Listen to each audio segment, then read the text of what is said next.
5 a.m. Wake up.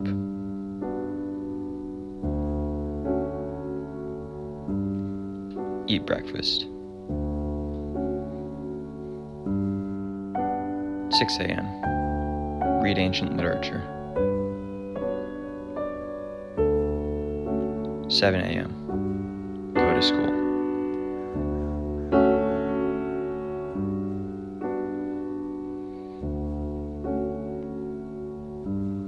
7 p.m. Come home. Take a break.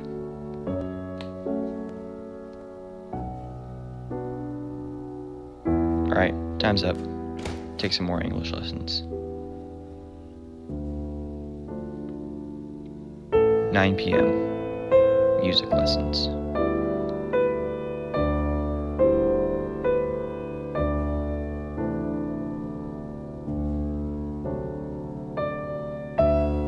11 p.m. Bedtime. Rinse and repeat 7 days a week.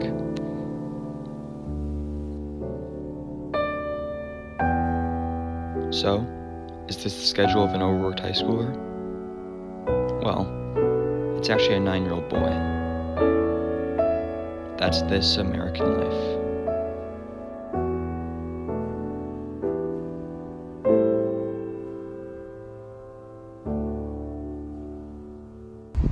Finding balance is something that we all have to deal with. On a daily basis, students must make decisions on what to prioritize in their lives. And these decisions can have a wide range of implications.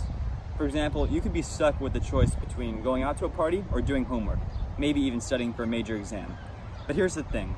Finding balance is something that a lot of us, just like the child from the previously discussed schedule, don't do very well.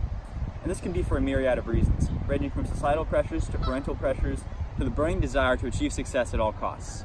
With the rising rates of depression and anxiety among high schoolers in recent years, it's clear that we need to change our mindsets on finding balance. Today, our show is in 2 acts, which focus on the 2 main elements a student needs to achieve balance: work and fun. Today, we're going to give the question, working hard or hardly working, a whole new meaning.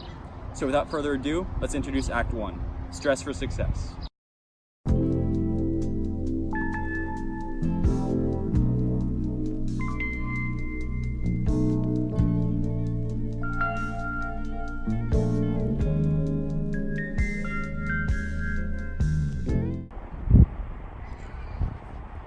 Oh hey, good to see you there. It's safe to say that high school is not what it used to be in the 50s, 80s, or even 90s. Students these days are expected to load up on APs and push themselves to the limit on a daily basis if they wish to attend prestigious four-year universities. In many cases, this early adoption of college courses introduces students to a college-level material at a much younger age, and they are better prepared for the future. Not only that, adversity from such courses also leads to pronounced growth in areas such as problem solving and critical thinking, and these tools set students on the right track. However, many students do not take the right approach in school. I'm going to bed before either of you come up with another clever idea to get us killed, or worse, expelled. She needs to sort out her priorities. As Ron said, some kids just don't have their priorities sorted out. AP classes have developed so much prestige over the years, but sacrificing health and happiness is not the option to take. Life is valuable, and success can come in forms outside of a higher education. This biased mindset also wreaks havoc on the mental health of many students. According to a survey done by KidsData.com, 23.7% of 9th graders in IUSD have experienced significant depression-related feelings within the past year, and that number rises to 27.4% by 11th grade. Similarly, and perhaps even more shocking, is that 14.1% of IUSD 9th grade students have seriously considered attempting suicide in the past year, along with 18.2% by 11th grade. The rates in depression and suicidal thought in freshmen are alarming in and of themselves. But the fact that those figures rise throughout high school, typically when kids take much harder classes and push themselves to the limit, exemplifies the effects that a heavy focus on school can have on kids. While it is true that there are other factors that contribute to these high rates, schoolwork is definitely the leading factor. According to an NPR poll referenced in the article, School Stress Takes a Toll on Health, 40% of parents say their high schooler is experiencing a lot of stress from school, All of this stress, to what end? Kids clearly are not excited to learn. For some more insight on this topic, we asked Katie McEwen, a former teacher, about her thoughts on this subject. Well, I think there's a lot of pressure on kids these days, more so than ever. The pressure to go to a four-year college, even if perhaps that's not something that will in fact be easy for them to achieve. So I think that the pressure that's put on them by their community and their parents sometimes has an effect on them. So they're taking classes that are too hard for them and staying up too late and too many activities. I definitely have seen that. How is the academic culture of today different than it was when you were growing up, just as a student? I believe that the academic culture is more intense now than it used to be. There's more APs offered. It's expected that you would take them at a younger age. When I went to high school, people didn't really take any APs until by junior year. And now it seems like, freshman year, you can take it. And so everything has just been intensified. Do you think that's a good thing? Not necessarily, no. In more cases than not, I think it's not good. To what extent did stress affect you in high school, and how did you manage it? Yeah, I had a lot of stress. I was a high achiever and perfectionist.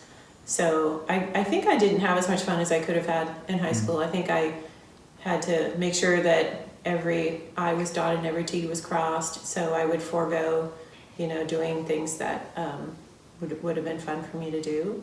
Between my sports and my studies, that was like a lot of my time.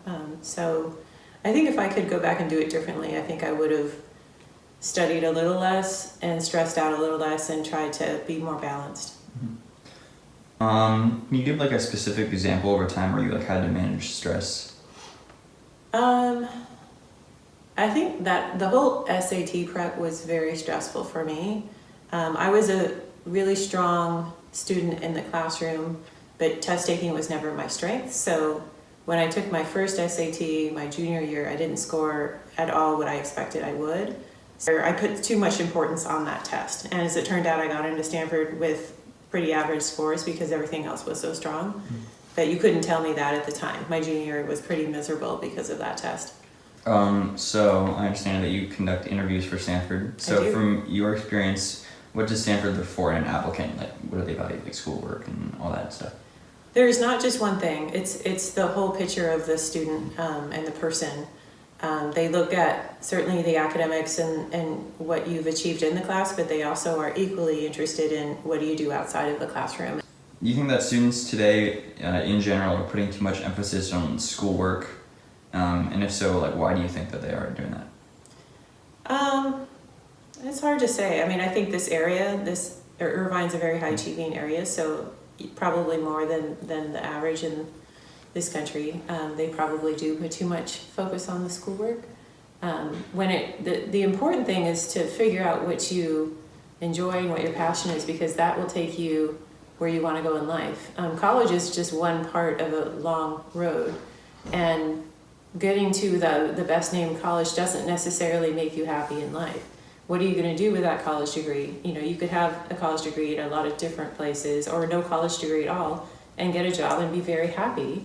Or, get a college degree and then find a job that you hate and then you're unhappy. So it's not a cause and effect necessarily, the high status, name, and happiness in life. I think the important thing to think about, and what students and parents lose sight of at this age, is that there's more to it than just the college degree.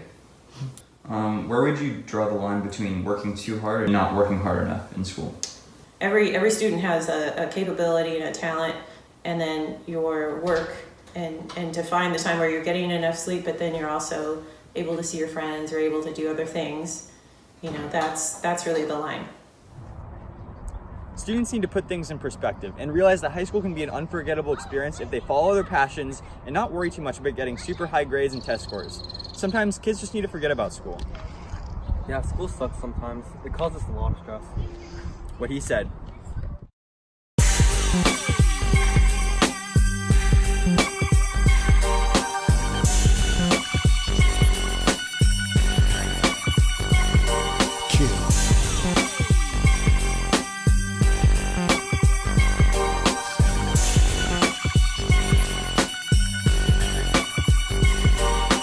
Back up in your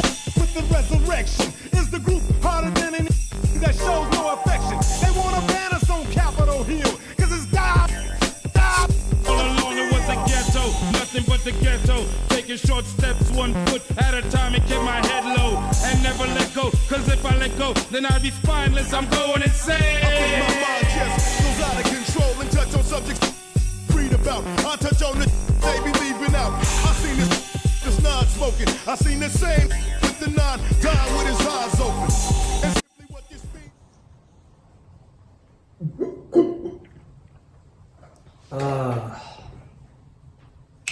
Our second act introduces another balancing act that students all across America have to focus on.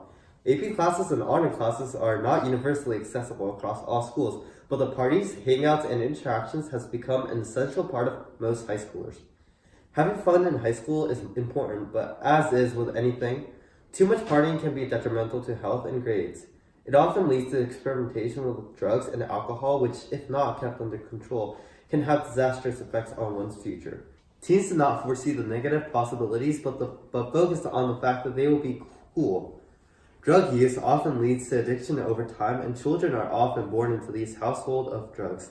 According to the novel Stress 101 by Margaret Hyde, 1 in 5 children in America has lived with an alcoholic while growing up. This can be a very stressful experience, and it causes a lot of tension among families. However, teen smoking and drinking rates have been on the decline lately, mostly because these activities are no longer seen as the cool thing to do. In contemporary society, instead of having too much fun, some kids aren't having enough fun. Besides, parties are a way for students to exemplify their social skills, along with relieving stress that comes with schoolwork.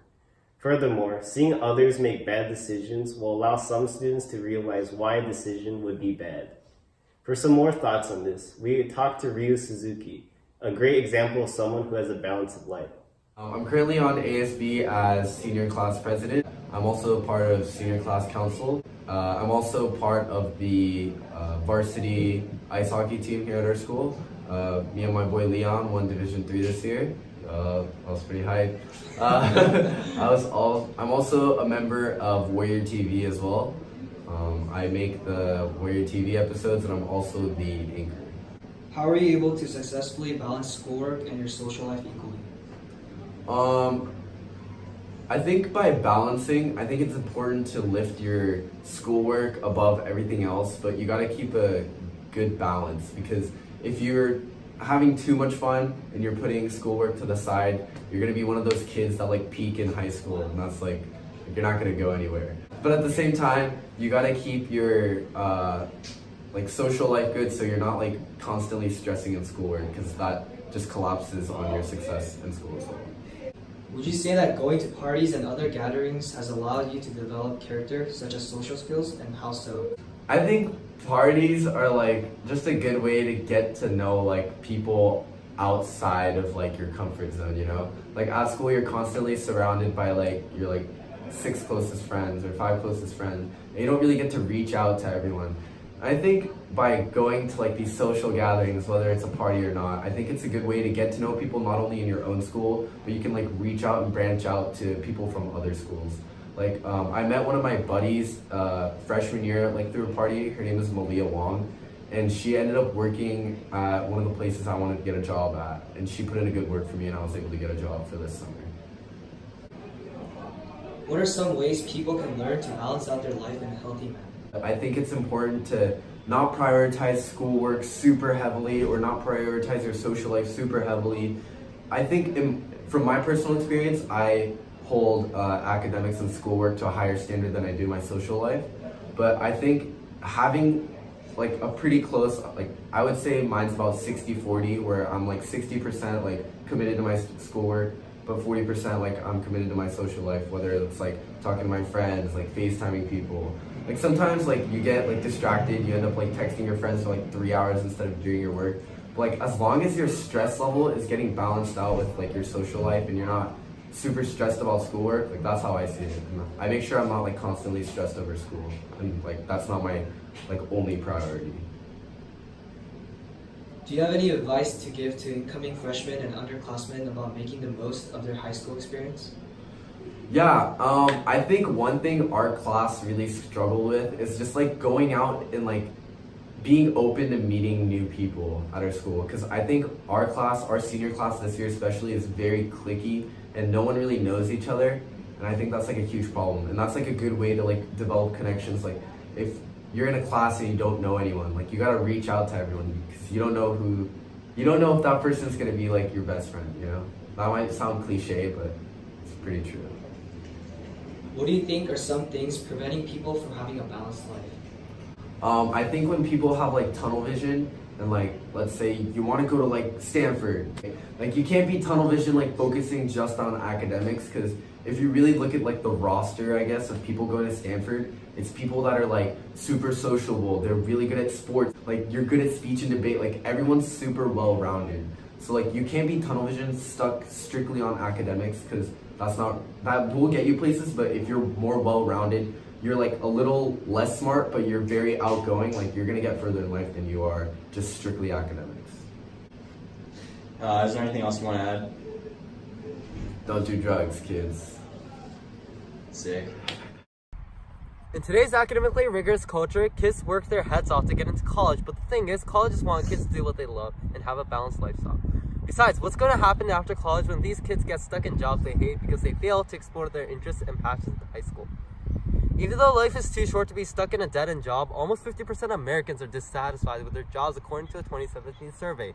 They often waste 20 or 30 years worth of time in work just wasting away. It's important to enjoy life and make the most time we have here on Earth. So, whether someone's a senior class president or just any old student, he or she is going to have to make decisions about what to prioritize in life. The answer to achieving balance is different for everyone, and finding that out is going to take some time. People should work hard, but for the right reasons. They should be pursuing their passions and spending time doing things that they actually enjoy. Parents shouldn't be worried about their kids having fun at parties every once in a while either. And if one is able to consider these factors, life can be, as Thanos would say, perfectly balanced as all things should be. 1, 2, 3. I saw a friend Bobby, said, what's up, man? You got a little